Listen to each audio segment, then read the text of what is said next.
Hello listeners, and welcome to today's episode of Wild Chicago. Today, our caravan will head to one of Chicago's most culturally rich neighborhoods, Ukrainian Village. Located just northwest of the Loop, this area has been shaped by waves of immigrants, from Polish and Slavic settlers to a strong Ukrainian presence that emerged during the 20th century. Once a working-class hub for factory laborers, Ukrainian Village has transformed over the years, with gentrification bringing new life while still holding on to its deep Ukrainian roots. From the Ukrainian National Museum to the iconic St. Nicholas Cathedral, we'll explore the rich history, evolving demographics, and vibrant culture of Ukrainian Village. Right now, we're on Chicago Avenue, which is a major street in Ukrainian Village. There's also a lot of small businesses in this area. Speaking of, let's go check one out. We're here in Ukrainian Village at WBK Accounting. Let's go talk to the owner. Hi. Hi, I'm Jerry Critch. Nice to meet you. Thanks for being on the podcast.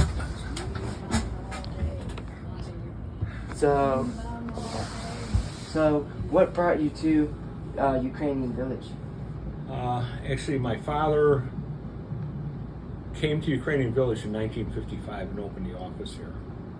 I graduated and came here in 1975.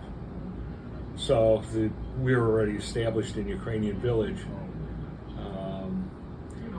I'm not positive why he came. Honestly, he grew up in Bridgeport, and I'm not sure exactly how he ended up. It might have been the language. Speaking Polish is Ukrainian is a very similar language. Right. It's interesting. Well, like in the last couple years, have you noticed a change in? There's been a big change in the neighborhood. Back in the 70s, the neighborhood was a working class neighborhood. That was it, originally. And there were some nicer homes built by small beer barons. And then the neighborhood went down 60s, 70s. And then in the 80s, it started to come back. And so big changes. All you have to do is drive down the side streets, and you'll see condos everywhere. Businesses have changed. I think some of the locals have been forced out, higher property taxes. But you have Mariano's and you have some nicer restaurants here. So in a way, it's lost some of its flavor, but it's improved. Families, not just young couples, but families moving into the neighborhood. So I suppose it's probably a little safer. So would you say like Ukrainian culture is like still a pretty big factor in the neighborhood today? A lot of Ukrainians who kept this neighborhood together in the bad times are gone. But yeah, it was a strong culture. The churches are still very important to the Ukrainian people. They support their churches. And the churches were a big part of holding the neighborhood together all those years. We're here at the Ukrainian National Museum. This museum is located in a residential part of the neighborhood. It's really interesting to see that one neighborhood has its own museum, and the museum gives a very interesting look on the culture of the area.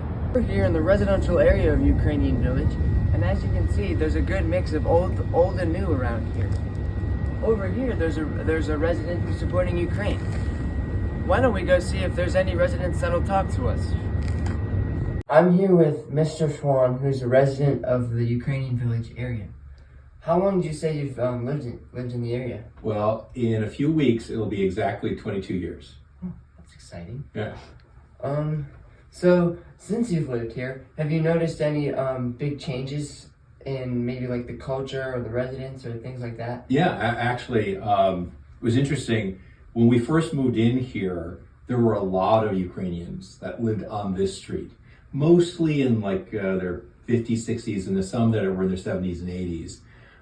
But in the last 20 years, a lot has turned over.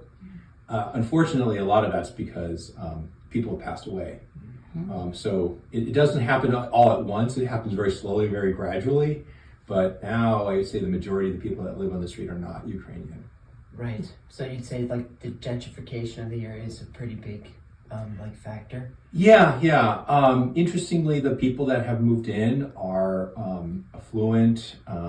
They send their kids to private schools, things like that. The folks that lived here when we first moved in, almost all of them sent their kids to the local public schools. So yeah, definitely some gentrification has gone on. But yeah, so most of the houses here are the way they were when they were first built, which is actually kind of cool.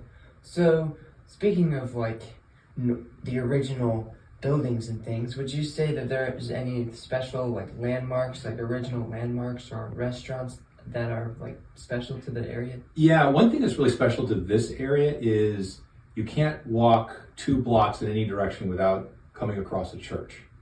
Not all of them are still churches, but there were a lot of churches in this neighborhood. Just down the street is St. Nicholas, which is a Ukrainian Orthodox church. Just north of here is the Moorish Science Temple. There are many different religions and denominations all around this neighborhood. So that's really interesting. And some of them are now being converted into housing. So there's a condo association that is in the church that's just at the end of Walton Street here. But yeah, this neighborhood, in the neighborhood, like in the side streets, it's almost all residential. There are a few commercial buildings, but outside on the main streets like Chicago Avenue, Damon Avenue, Division Street, a lot of restaurants. And when we first moved in, there were a few Ukrainian restaurants still here. There are not as many quite now as there were, but there's still a few. Up on Division Street, which is sort of the north boundary of the Ukrainian Village, there are a lot of really hip and really cool restaurants. We live just south of Augusta here, so we're a couple blocks away, which is nice because we can walk to those restaurants, but we don't have all of the congestion of all the traffic that draws. Yeah. Do you have a favorite establishment, restaurant? So that's hard because there's so many good ones, right? And we like to just frequent a lot of different things, but we always try something new. But my favorite one,